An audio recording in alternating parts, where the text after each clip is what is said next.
نشے میں جب مست ہوتے تھے تو وہ کہا کرتے تھے من اشد منا قوہ، ہم سے زیادہ بھی کوئی طاقت والا ہوگا، ہم سے زیادہ بھی کوئی جرأت اور قوت والا ہوگا؟ تو اللہ نے جواب دیا قل الذی فطرکم، جس نے تم کو پیدا کیا وہ قوت اور طاقت میں تم سے زیادہ ہے۔ تو اللہ فرماتے ہیں کتنی ہی بستیاں ہم نے ہلاک کر دی جو گرفت طاقت کے اعتبار سے زیادہ تھیں۔ فنقبوا فی البلاد، نقبوا فی البلاد ایک مطلب اس کا کہ وہ شہروں کے اندر آباد ہو گئے تھے، یعنی ان کے شہروں کے شہر آباد تھے، تعداد کے لحاظ میں بہت زیادہ تھے، بڑے بڑے شہر تھے جس کے اندر وہ لوگ رہ رہے تھے۔ دوسرا مطلب نقبوا فی البلاد، انہوں نے بڑے بڑے شہروں کے اندر سفر کیے تھے، تجارتی سفر، اور اپنے حاجات کے اعتبار سے وہ ہر جگہ پہ آتے جاتے تھے، لیکن اللہ رب العزت کیا حکم ماننے سے انہوں نے انکار کیا۔ ان کے پاس جب سمجھانے والے، جب ان کو بتانے والے، جب ان کو راہ ہدایت دکھانے والے میرے نبی اور میرے رسول آئے تو انہوں نے ان کے خلاف سرکشی کی، بغاوت کی، وہ ساری قوتیں، وہ ساری تعداد، وہ ساری ہمتیں کچھ کام نہ آئیں، اللہ نے ان کو ہلاک کیا۔ جب عذاب آیا تو حل من محیص، اللہ فرماتے ہیں ذرا پوچھو نا جا کے ان سے، کہیں ان کو کوئی پناہ ملی، کسی جگہ پہ وہ پہنچ کے وہ کہیں کہ یہاں ہم اللہ کے عذاب سے بچ گئے؟ نہیں، جب اللہ کا عذاب اور اللہ کی پکڑ اور گرفت آ جاتی ہے پھر کوئی بچانے والا نہیں ہوتا، پھر کوئی جگہ ایسی نہیں ہوتی جہاں پہ پہنچ کے انسان پناہ حاصل کر لے۔ حضرت نوح علیہ السلام نے اپنے بیٹے کو کہا تھا نوح علیہ السلام نے کہا تھا کہ ارکب معنا، ہمارے ساتھ آ جا، کشتی کے اندر سوار ہو جا ہمارے ساتھ۔ تو بیٹے نے کہا تھا سآوی الی جبل، اس کو اونچا پہاڑ نظر آیا، وہ کہنے لگا یہ اونچا پہاڑ ہے، میں اس کے اوپر چڑھ جاؤں گا، یعصمنی من الماء، یہ مجھے پانی سے بچا لے گا۔ اور اس کے ذہن میں بھی یہ بات تھی، اور بظاہر دنیا میں نظر بھی آتا ہے کہ اونچی سیلاب آئے، پانی آئے، بندہ اونچی جگہ پہ چڑھ کے اپنے آپ کو بچا لیتا ہے، بڑا سیلاب کا پانی پہاڑوں سے بھی اوپر جا سکتا ہے۔ تو اس نے بظاہر اس چیز کو دیکھتے ہوئے کہا یعصمنی من الماء، یہ مجھے پانی سے بچا لے گا۔ حضرت نوح علیہ السلام نے جواب دیا لا عاصم اليوم من امر اللہ، آج اللہ کے امر سے کوئی چیز بچانے والی نہیں ہے، الا من رحم، ہاں وہی بچے گا جس پر اللہ مہربانی کرے گا اور کشتی کے اندر ہمارے ساتھ سوار ہو جائے گا، آج کوئی چیز بچانے والی نہیں ہے۔ ان فی ذلک لذکر، اللہ فرماتے ہیں یہ میں باتیں آپ کو سناتا ہوں، قرآن مجید میں ذکر کرتا ہوں، فلاں قوم تباہ ہو گئی، برباد ہو گئی، فلاں قوم کے اوپر ایسے عذاب آیا، یہ تمہیں کیوں بتایا جا رہا ہے؟ یہ بار بار تمہارے سامنے ان چیزوں کو تذکرے کیوں کیے جا رہے ہیں؟ اللہ فرماتے ہیں ان فی ذلک لذکر، اس کے اندر نصیحت ہے، یہ تمہیں سمجھانے کے لیے ہے کہ تاکہ تم باز آ جاؤ، تاکہ تم ان کے طریقے اور ان کی روش کے اوپر نہ چلو، تاکہ تم اسی طرح منکر بن کر میرے عذاب کا شکار نہ ہو جاؤ۔ یہ تمہیں سمجھانے کے لیے ہوتی ہے، یہ تمہیں بتانے کے لیے ہوتی ہے، یہ تمہاری نصیحت کے لیے ہوتی ہے۔ ان فی ذلک لذکر، نصیحت ہے، لیکن نصیحت کس کے لیے ہے؟ لمن کان لہ قلب، جس کا دل ہوگا، لمن کان لہ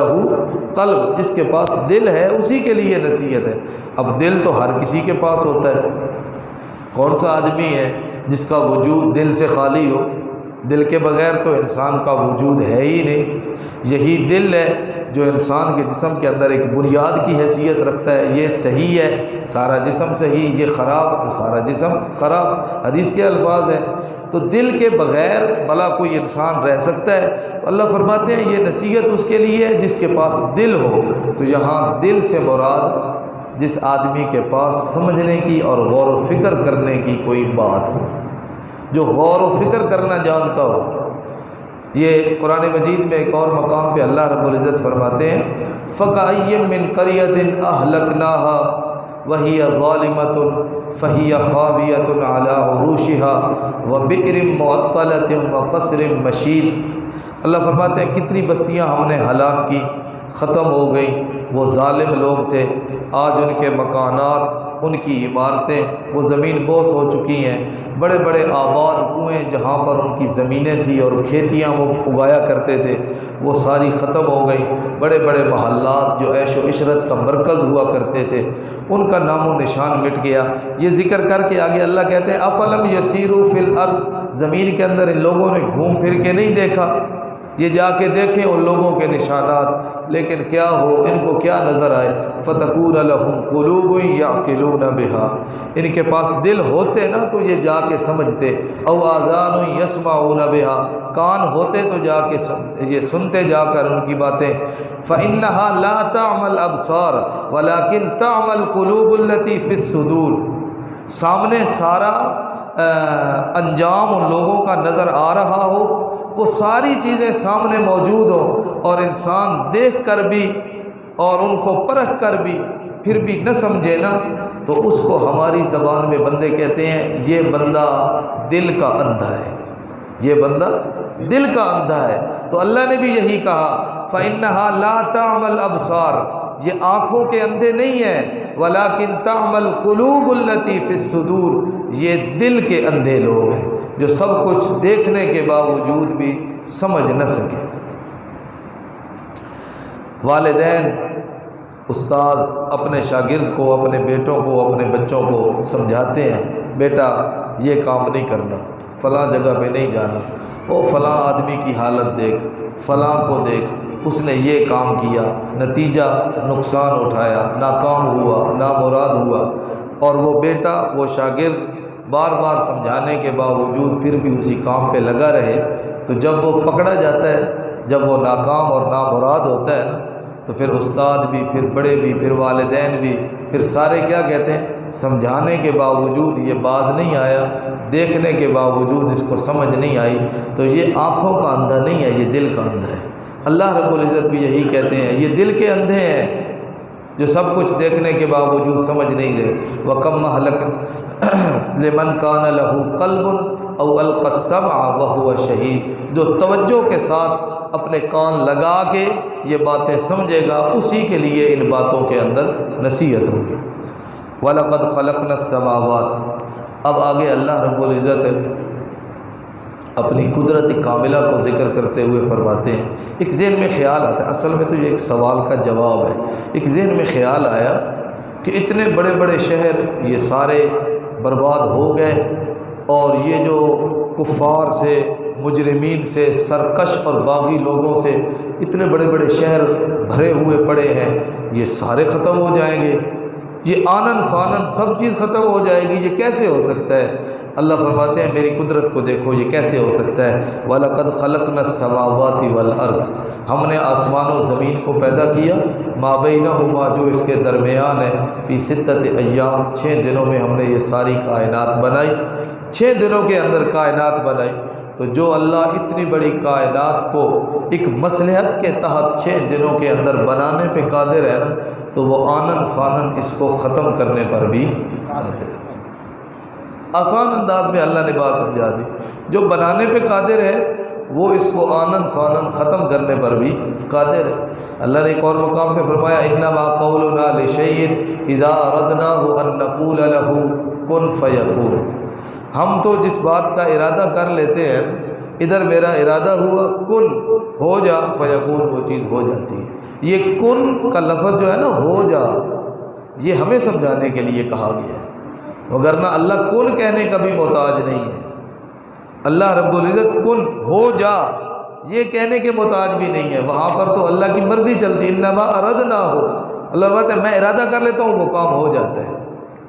ادھر میرا ارادہ ادھر وہ کام ہو گیا۔ تو جو اتنی قادر قدیر ذات ہے تو اس کے لیے یہ کام کرنے، آنن فانن ساری کائنات کو مٹانا، ختم کرنا، لوگوں کو عذاب کے اندر گرفتار کر لینا، پکڑ لینا، کسی کو بھاگنے کی مہلت نہ دینا، اس کے لیے یہ کوئی کام مشکل نہیں ہے۔ اللہ فرماتے ہیں یہ میں نے ساری کائنات بنائی، وَمَا مَسَّنَا بِاللُّغُوبِ، ہمیں تھکاوٹ نہیں ہوئی، ہمیں تھکاوٹ نہیں ہوئی۔ قرآن مجید کا ایک انداز ہے، اللہ رب العزت کا اپنا ایک انداز ہے قرآن میں، بات جس کی بھی چل رہی ہوگی، رسالت کی چل رہی ہے، قیامت کی چل رہی ہے، احکامات کی چل رہی ہے، جو بھی مضمون قرآن مجید کے اندر چل رہا ہے اس کے اندر آپ غور و فکر کریں، وہاں پر کوئی آیت کا حصہ، آیت کا کوئی لفظ ضرور ایسا ملے گا جو اللہ رب العزت کی وحدانیت کی دلیل بن جائے گا، جہاں سے توحید کا مسئلہ نکل آئے گا، جہاں سے شرک کی تردید ہوگی۔ یہاں پر اللہ نے فرمایا وَمَا مَسَّنَا مِن لُغُوبٍ، یہ ساری کائنات میں نے بنائی، ہمیں تھکاوٹ نہیں ہوئی، ہمیں اس بات پر تھکاوٹ نہیں ہوئی۔ تو اللہ رب العزت نے بتا دیا جو کام کرنے کے بعد تھک جائیں، کوئی کام کریں اور کام کرنے کے بعد تھک جائیں، چلتے رہیں اور چلنے کے بعد وہ آرام کے لیے تھوڑی دیر بیٹھیں، تھک کر بیٹھ جائیں، سارا دن لگے رہیں اور شام کو ان کے قوا کمزور ہو اور وہ تھکاوٹ ان کو محسوس ہونے لگ جائے۔ اللہ فرماتے ہیں جو تھک جائے نا وہ الہ اور معبود نہیں ہوتا، الہ اور معبود وہ ہوتا ہے جو تھکن اور تھکاوٹ اور نیند اور اونگ سے کیا ہوتا ہے، پاک ہوتا ہے۔ جن کو اللہ رب العزت وہ نبی علیہ الصلوۃ والسلام کے زمانہ میں جن کی وہ عبادت کیا کرتے تھے، جن کو وہ پکارتے تھے، لات، منات، عزا، حضرت ابراہیم، حضرت اسماعیل، یہ سارے انہوں نے ان کے نام کے بت بنائے ہوئے تھے اور ان کی وہ عبادت کرتے تھے، ان کی وہ پوجا کرتے تھے، ان کے نام کی نظر نیازیں، منت منوتیاں چڑھاوے چڑھایا کرتے تھے۔ پھر یہ سلسلہ تھوڑا سا آگے بڑھا، پھر بت ہٹ گئے، پھر درمیان میں سے بت ہٹ گئے، پھر درمیان میں قبریں آ گئیں، پھر درمیان میں قبریں آ گئی، یہ فلاں کی قبر، یہ فلاں کا آستانہ، یہ فلاں کا دربار، پوجا اسی طرح اللہ کے نیک بندوں کی، نبیوں کی، ولیوں کی، شہیدوں کی، یہ فلاں شہید بابا کا مزار، یہ فلاں کا مزار، یہ فلاں کا دربار، یعنی ان کی وہ عبادت کر رہے ہیں، ان کو وہ پکارتے ہیں، ان کی قبروں کا طواف کیا جاتا ہے، ان کی قبروں میں جا کے منت منوتیاں، نظر نیازیں چڑھائی جاتی ہیں، ان سے جا کے بگڑیاں سنوارنے کی دعائیں کیے جاتی ہیں، وہاں پر جا کے رویا دھویا جاتا ہے۔ تو اللہ تعالیٰ نے مسئلہ سمجھایا، جن کو تم پکار رہے ہو اور جن کو تم اپنا معبود سمجھ کے ان کو آوازیں لگا رہے ہو، ذرا ان کی زندگیوں کو دیکھو، وہ کتنی بار زندگیوں میں تھکے، کتنی بار وہ تھک کے آرام کیا انہوں نے، کتنی بار وہ تھک کے سو گئے۔ تو جو تھک جائے اور سو جائے وہ الہ اور معبود نہیں ہوتا۔ معبود اور الہ وہ ہوتا ہے جس نے اپنے بارے میں خود فرمایا وَلَا يَئُودُهُ حِفْظُهُمَا وَهُوَ الْعَلِيُّ الْعَظِيمُ، ساری کائنات کو بنانے کے بعد بھی ما مسنا من لغوب، مجھے تھکاوٹ نہیں ہے، ساری کائنات کو چلانے کے بعد بھی لا يَئُودُهُ حِفْظُهُمَا، مجھے تھکاوٹ نہیں ہے، نہ بنانے کے بعد تھکا، نہ چلا کے تھکا، اور تم بار بار تھکے، بار بار تم نے آرام کیا، بار بار تم سوئے۔ جو سو جائے، جو تھک جائے، جس پہ نیند آ جائے، جس پہ تھکاوٹ غالب آ جائے، وہ الہ اور معبود نہیں ہوتا۔ الہ اور معبود وہ ہوتا ہے جس پہ کسی چیز کا غلبہ ہو سکتا نہیں ہے۔ اللہ پاک عمل کی توفیق عطا فرمائے۔